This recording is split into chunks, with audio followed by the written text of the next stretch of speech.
क्या आप जानते हैं कि भारत को चलाने वाला सबसे बड़ा नियम कौन सा है? एक ऐसी किताब जो हर नागरिक को अधिकार भी देती है और कर्तव्य भी सिखाती है। आज हम जानेंगे भारत के संविधान की पूरी कहानी। संविधान क्या है? संविधान किसी भी देश का सबसे महत्वपूर्ण कानून होता है। यह बताता है कि देश कैसे चलेगा, सरकार कैसे काम करेगी, नागरिकों के अधिकार और कर्तव्य क्या हैं। भारत का संविधान दुनिया का सबसे बड़ा लिखित संविधान है। संविधान बनने की शुरुआत भारत को आजादी मिलने के बाद एक नए कानून की जरूरत थी। 1946 में संविधान सभा का गठन किया गया। इस सभा में देश के बड़े बड़े नेता शामिल थे। संविधान बनाने का काम शुरू हुआ। संविधान निर्माता संविधान बनाने में कई महान नेताओं का योगदान था, लेकिन सबसे बड़ा योगदान था B.R. अम्बेडकर का। इन्हें संविधान का जनक कहा जाता है। भारत का संविधान बनने में 2 साल 11 महीने 18 दिन लगे। यह बहुत मेहनत और विचार विमर्श के बाद तैयार हुआ।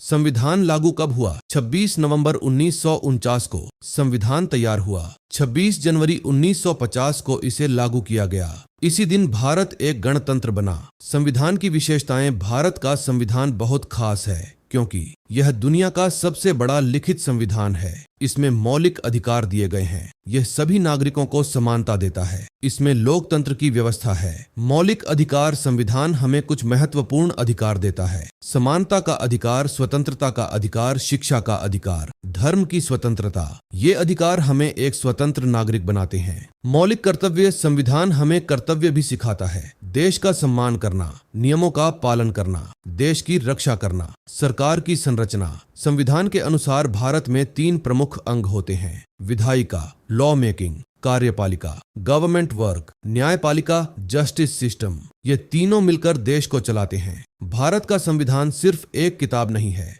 यह हमारे देश की आत्मा है। यह हमें अधिकार देता है और हमें जिम्मेदार नागरिक बनाता है। Thanks for watching this video. Like, share, comment and subscribe.